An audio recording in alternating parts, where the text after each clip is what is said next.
Okay, so sharing the screen to D2L, we'll look at the syllabus again. Oops, I shared the wrong screen. Okay, so believe it or not, we're like 2/3 of the way through with this semester. All right, see how that's working. That was strange. Let's see.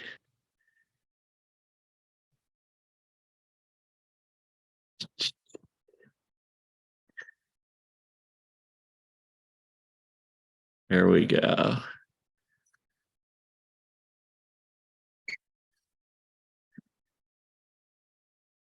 All right. So this week, let's see. Week 12 is family systems. And let me just look at content.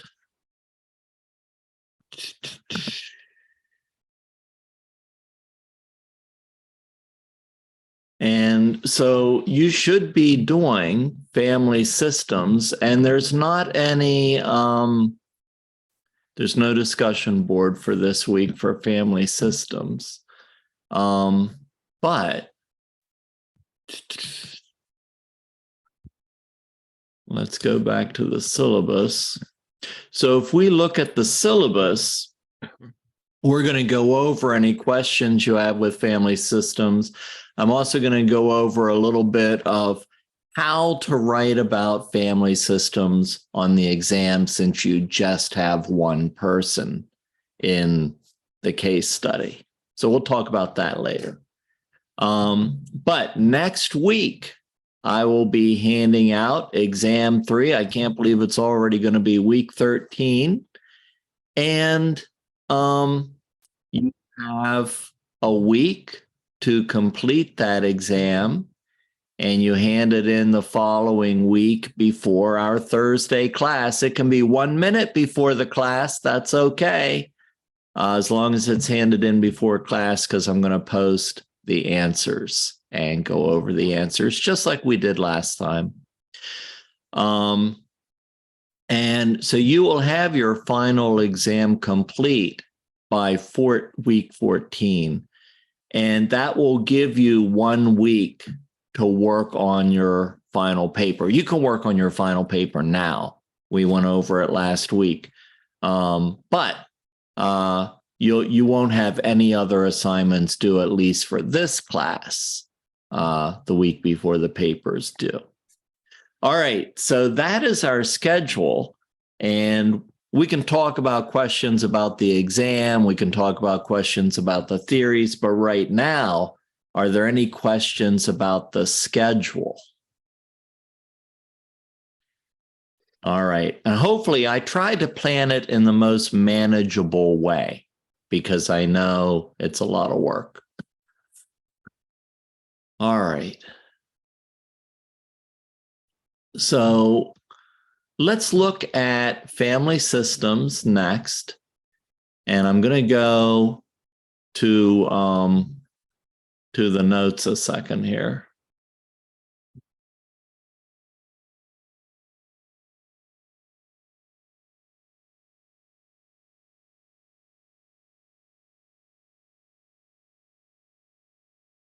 Okay. So when you're applying family systems to the exam, your primary theorist, you're not going to apply all these theorists to the exam. The main one is Murray Bowen. And Murray Bowen has these 8 concepts. And these 8 concepts, and I gave you some additional information on 2 of them, triangulation and the nuclear family system. That's just extra information on 2 of the 8. So when we look at I would say any client using family systems or any family system structure, we're really going to apply these 8 concepts so that we can understand how that system is functioning or how it is dysfunctional. So the problem with Murray Bowen is that he's got 8 concepts that help us to analyze the system. They help us to analyze any issues with the system or how it's not working properly or in a healthy way. And so, but he doesn't have a lot of techniques. Okay. So, what I thought you could do is a lot of the times, Murray Bowen will talk about these issues, these 8 concepts with clients, and through the awareness of how they are not functioning, they will decide to make positive changes in order to change the dysfunctioning to healthy functioning. So that's one way to do it. And you can do it that way if you only want to talk about Murray Bowen. You can talk about 2 of these concepts as if they were techniques, but you'll just have to talk about what are the positive changes that the individual can make. The other thing you can do is you can add Virginia Satir, but you can't only do Virginia Satir. You have to include Murray Bowen. But if you want, you can add 2 of Virginia Satir's techniques, and those techniques would be I just want to find them for you. Family sculpting and family reconstruction. And family sculpting can be done to different degrees. Although it's really done more efficiently when you are with more than one person in a family. Same with family reconstruction. So the other thing you can do is you can add a discussion about these defensive stances in coping and stress. So, for instance, is there blaming? Was there placating? I don't like them as much because Sam is not currently in a system. Sam's by himself in therapy. So that's what gets to be a little confusing. So I think you can talk about these techniques if you like Virginia Satir, but I wouldn't do it because you think it's easier. Okay. So let's talk about how would you apply the family systems therapy to anybody, including Sam, if only one person came to therapy. So that's really the discussion about how to answer this question on the exam when you've only got one person in therapy. The good thing about this is I'm not manipulating family systems for this exam. A lot of times you're going to get one client in therapy because the rest of the family doesn't want to come. However, you realize that it's a family systems issue. Okay. So I've had that happen dozens and dozens of times. I'll get one person as an identified client, or they might want to come to therapy, but I realize that they grew up in a dysfunctional family system. So let's talk about exactly how you can answer this question when you only have one person in therapy. So remember, there are 3 parts to each exam question. The first part is the case history. The second part is the client in the present in therapy. And the third part is about future sessions. So in part 1, that's the history. And you're going to begin examining the case history in part 1 and describing the case. What went on in Sam's family history? And you have to use the terminology of Murray Bowen. Okay, was there differentiation? If not, what happened? Was there emotional cutoff? How did that look? How did that play out? Was there triangulation? What role was Sam forced into in the triangulation pattern between father, mother, and Sam? But remember, Sam's an adult now. How did that affect Sam as an adult? Okay, so that's the case history. All right, you're going to use 2 or 3 of the 8 concepts to discuss how Sam's family system affected Sam and how it's playing out now as an adult in his life. Part 1, the past. Now, part 2, Sam decided to come to therapy. But he's no longer with his family. He's an adult.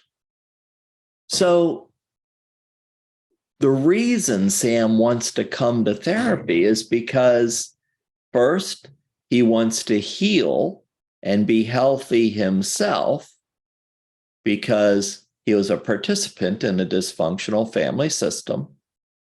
But we're not going to focus too much on the past because we already reviewed that in part 1. We're going to talk about how it's playing out now in Sam's life. So we're going to pick 2 or 3 of those concepts and talk with Sam, not about his father, not about his mother, not about his past system. How are these things playing out in Sam's current life? His father and mother aren't in the session, but because it's multi-generational, Sam now has taken up some of these issues in his own life. And he's not having healthy relationships, and he's not having a healthy career, and he's not happy. So we're going to just focus on Sam and help Sam to realize, to become aware of how these concepts are being played out in his current life. And Sam is going to want to break the multi-generational cycle so that this doesn't continue in his relationships. Sam wants to have a healthy relationship. He wants to have a healthy family system.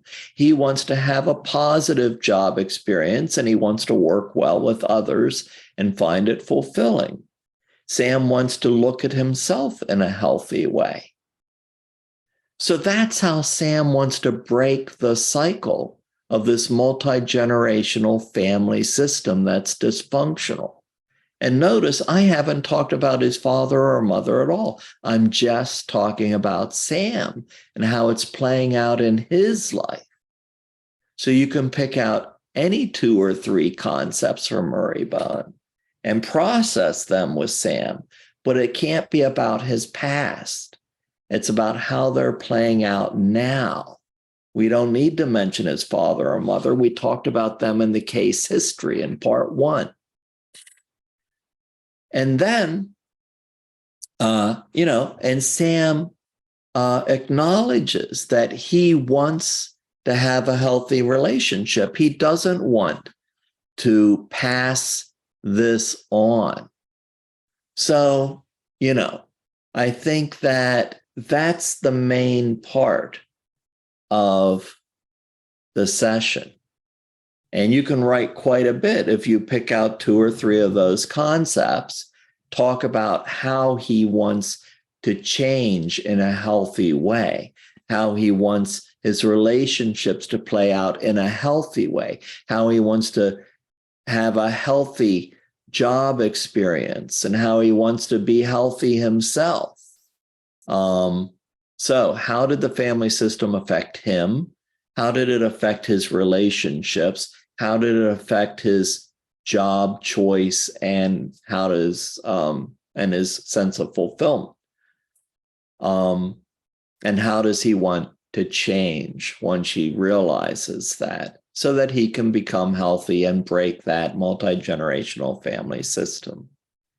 And then in part 3, you're going to talk about, in the next 8 sessions, Sam and I are first going to work on himself. And then we're going to work on changing to healthy relationships. And then we're going to work on a healthy job experience. And that might be 2 sessions each. How are you going to do that? What are you going to talk about with him? How's that going to play out over 6 sessions? What are you going to do with the last 2 sessions to bring it all together? So that is a basic outline of your exam answer. All you have to do is fill in the details if you follow that outline. All right, I saw one hand up, but who has questions? My question is, I know we need to focus on Sam during the discussion and apply 2 concepts, but would we say something to him about, because of the relationship that you had with your father, you know what I mean? And this is why you're distant, or you don't want to have relationships because your father was so aloof or whatever. Would we mention that's why he is the way he is, or we wouldn't mention that? Well, I mean, this is not your first session. That's how you know about his case history. Okay. So in part 1, you went over all the case history. Okay. And now we're going to work on Sam. Okay. And so, as you know, Sam, you shared with me about some of your history. Let's talk about how it's playing out in your life now. Okay.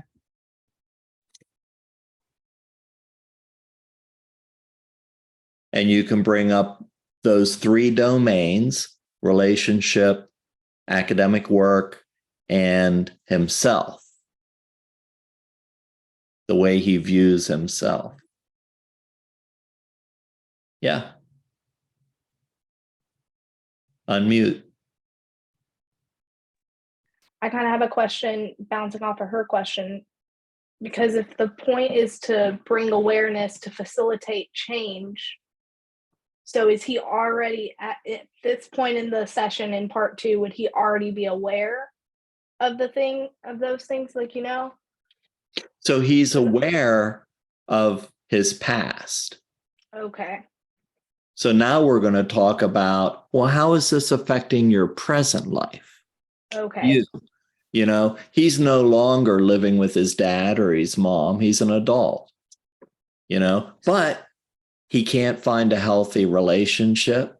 He's not happy in his job, and he doesn't really feel good about himself. Right. So I would try to pick out 3 different concepts, 2 or 3 concepts that may be affecting those areas, because he's carried them on multi-generationally, and now he's incorporated them into his own life. Right. So his dad's not there. His mom's not there. He's accepted this multi-generational family system, and it's not working for him. Right. So basically examining how they're affecting his present life now, and then what he's going to do to facilitate change. Exactly. Okay. So Yeah, you talk about the concepts, how they're affecting those three domains of his life now.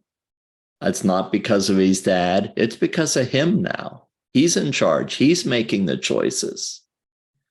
So there's no more blaming of the past or other people. He's an adult, he's making his own choice. He can break this cycle if he wants to. That's one of the things that therapists, clients love blaming other people for their problems, and hey, some clients have had horrible, traumatic experiences growing up. But right now, they're an adult. They have to accept responsibility, control, and they have to choose to make positive changes in their own lives. They also have to choose to no longer be victims. They may have been a victim in the past. They don't have to be a victim in the present. So it's empowering to them. But right in the session, it's all about Sam. But I can't tell you how many clients I have that just want to talk about other people. And you know why? It's because that avoids personal responsibility. Taking personal responsibility, making some difficult choices for change, that's hard. Brings up feelings of anxiety.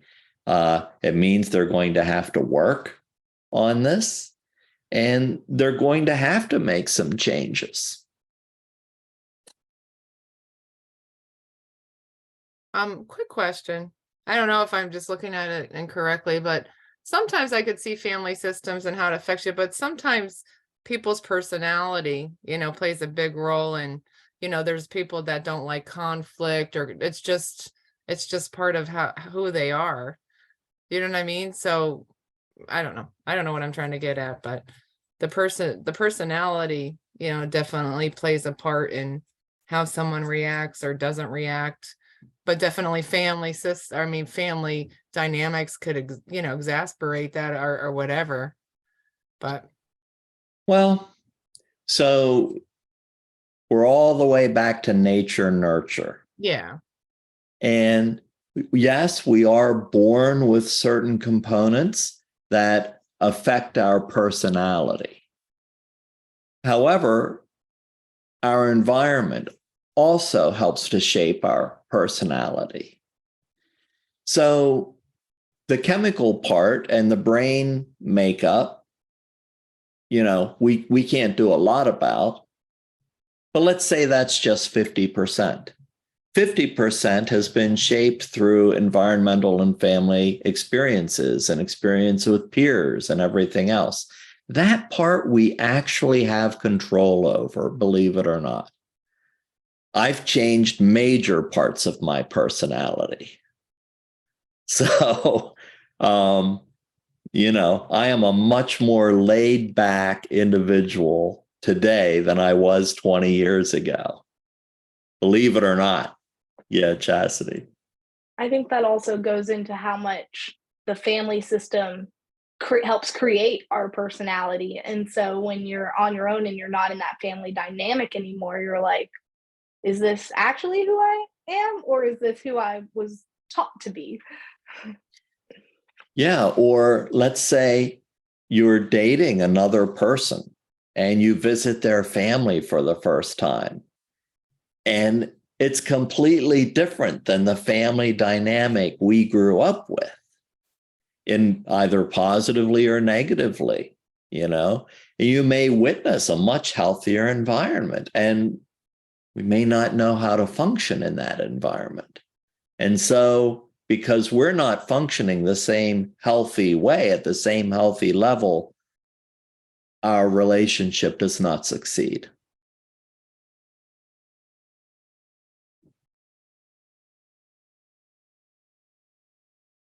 And in the lecture, I hope I talk about codependency. So even though Bowen doesn't actually use the word codependent, it's really all about codependency.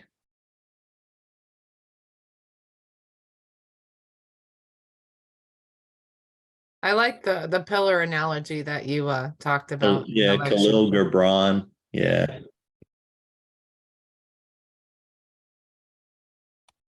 What else? This is the question most people have problems with. So I'm happy to process it with you so that you kind of get how to answer it. You can add the details. I just want you to understand the the three main parts, how you apply it to one person in therapy, the past, the present, the future. And you can ask me more next week when I release the exam, and we'll go over the exam again, and you can ask me about all the different theories. But I think this is the hardest question. REBT is really easy because you do A, B, C, D, E, F. So that should be the easiest question. And I'll talk more about this next week. But once again, it's past, present, and future. So you apply in the case study, you describe what happened in his previous life using A, B, C, D, E, F. But you don't talk about the previous life in the session. There's a new activating event. Maybe he just broke up with a significant other.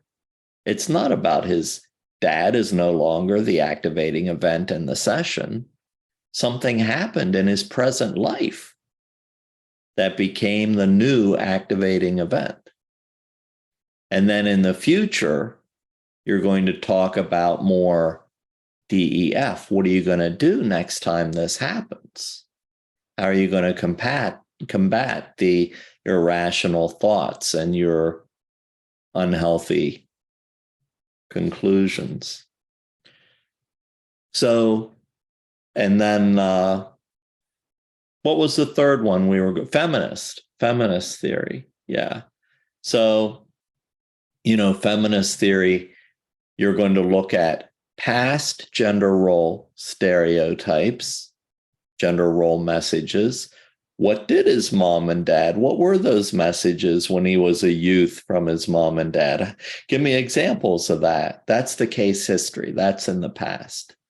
But now he still carries some of those with him, but he doesn't like them because they're not really what he believes.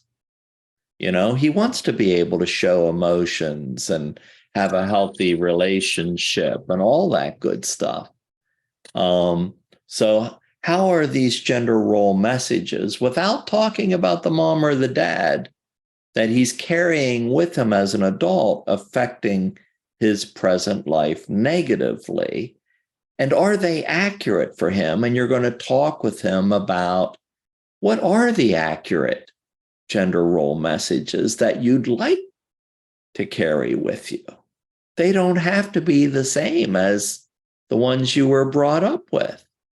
So you're going to talk about new gender role messages that have to do with relationships, new gender role messages that have to do with work and academia, new gender role messages that have to do with himself and his own emotional stability.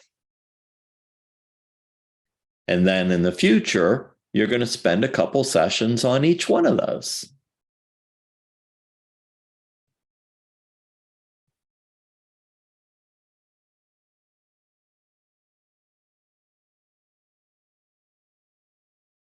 But we'll go into more detail when I hand out the test, and we'll really look at each theory a little bit, come up with a little outline in your minds, and we can process that before you start writing your exam. You can have already started writing it. That's okay. What other questions? Let's talk about, rather than focusing on the exam, which is kind of stressful right now. You don't even have it yet. But so let's talk about family systems. What are your thoughts on family systems this week? This is the one theory that people often are able to apply to themselves. Everybody has something dysfunctional in their family system. No family system is perfect. Both my wife and I are therapists, and we still make plenty of mistakes. So, did you see any of these playing out? Did it speak to you in any way? Did you have a favorite theorist in this list of theories? There's also a pretty nice example. Let me share my screen again.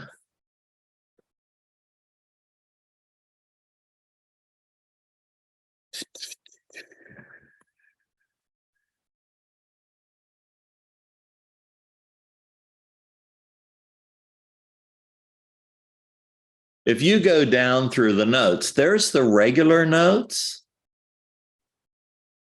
There's a genogram, but there's also a paper that I gave you. Read that paper. It's basically my final paper for my family systems class, but I wrote it about a real family. I changed the names, and I go and here's the intake and case history. Here's the presenting problem, the psychological history, different aspects of family systems, communication, functionality, and wholeness. Then I go into all of those maps that, like Chloe Madden, and like here's hierarchy and power, the current versus the optimal, boundaries, coalitions, alliances. These are all examples of all of those things the different theorists talked about. And then this is the interventions that I wanted to use with the clients. And I actually used them. Here's a treatment plan. And here's an example of a genogram. And let's just say that,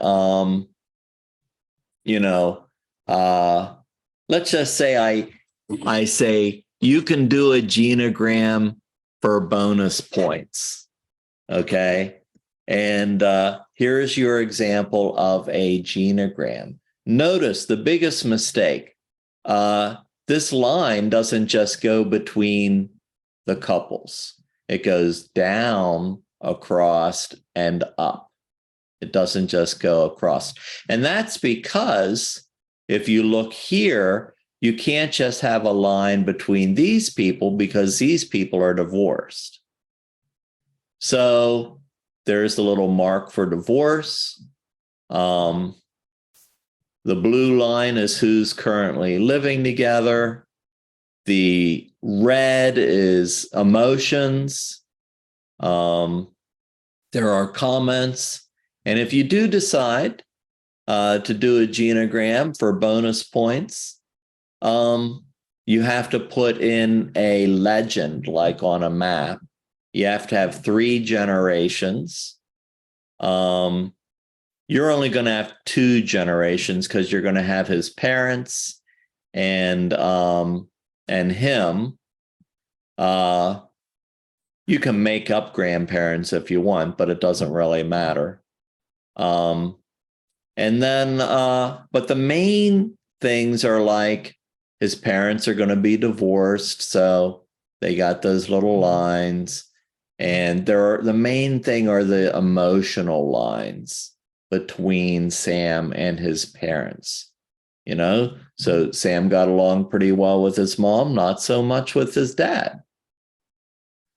I also like including a timeline of critical life events with my clients, not only for me to understand the timeline. And critical life events aren't just bad events, they're good and bad. They're major life events, both positive and negative. It helps me to understand the timeline, but it also helps them to put it in perspective. How often do major bad things happen? There's some references. So read my paper.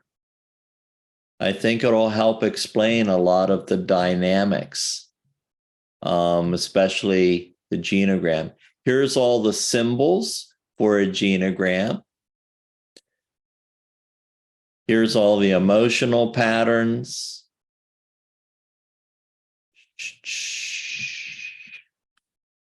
There's a great book out.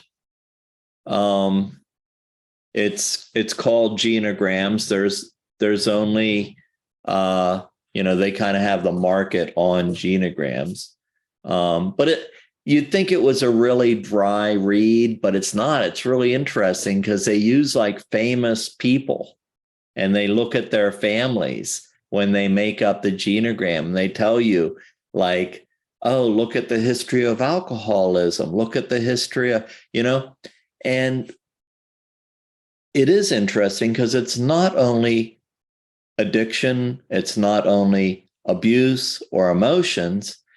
I've often found that there is a genetic history of certain types of cancer, like breast cancer, through 3 or 4 generations. And that prompted my client to go get an exam. So you find out all kinds of really interesting things using genograms with clients. But yeah, that'll probably be a bonus question. So if you had to make little corrections, you may bypass that rewrite. Probably won't be enough points to bypass like, a huge rewrite, but if it's little things, probably be enough points for that. I can't give you like, if you got 100%, I can't give you above 100%. So, all right. Other questions? Any discussion or questions about family systems? I really like the theory. The part that I relate, the nuclear family emotional system. Where Yeah. it talks about, and I could see it play in my own life. I mean, I've been with my husband almost 30 years, but with the marital conflict, as family tensions increase, and the spouse gets more anxious, it really does bring to the forefront, how different your personalities are and where you're coming from. And then as that, the stressors go away, everything's good, and then the stressors come back, but it really does follow that marital conflict kind of timeline thing. It really does bring out people's different personality types and their different family history. And the thing that helped me personally, and I think it helps my clients, is just the simple realization of acknowledging when it's happening. So being aware that, hey, we're going through some stressful time, our emotions are going to be exaggerated. It may cause some more conflict, but this is why, So then you have the ability to put the brakes on as well. But if you don't understand what's happening, then it escalates. Yeah. Yeah, it's interesting because I've watched in my own life this kind of play out with the family dynamic, because me and my partner moved 10 hours away. And so we're in our little bubble. That's, our community who we see here. And then we go home and we're back in that bubble, back in those dynamics, those systems. And like we got into it and my mom was just like, well, I can't believe you're going to marry him. Like, you guys fight like that. And I'm like, yeah, only when we're here, surrounded by all you guys who remind us of all the ways we used to fight. Yeah. Yeah, but you know what? If you're aware that arguments start in your nuclear family systems more, then before you walk through that door when you're visiting, you're like, remember. Deep breaths. All right. if anybody needs me to stick around, I'm going to stick around for a little while. You can ask me about projects or if you're doing a videotape or anything like that, I'll stick around. But if you don't need me for anything, I will see you next week. Have a good night. You too. Thanks. Have a good one. Bye. Happy Easter.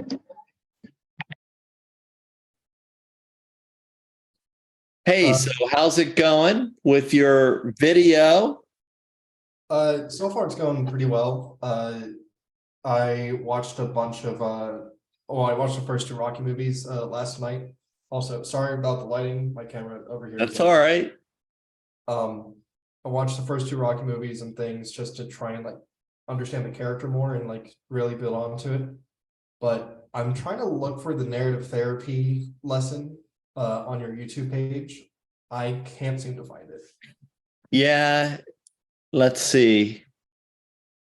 I might do that one live. Let me see if I recorded something. Yeah, because I'm right now just searching through your channel because there. But I mean, basically, it's what I told. That is my lesson. Pretty much what I told you. But let me see. Yeah.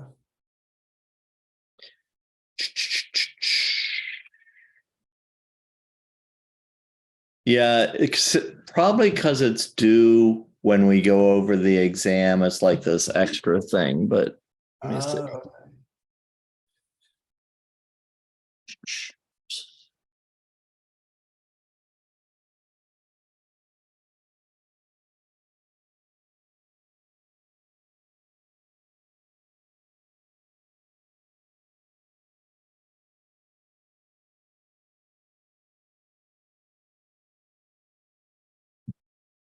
Yeah, so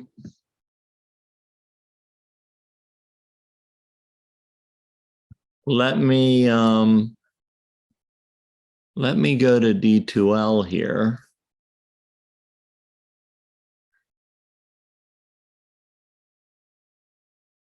And I can open up that page. So there might not be a lecture on it, but you could at least watch the other videos. Yeah. But let me see what's on here.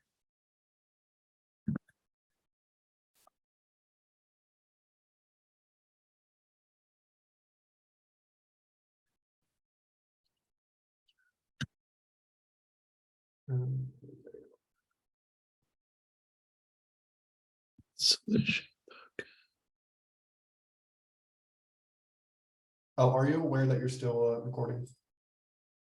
Thanks.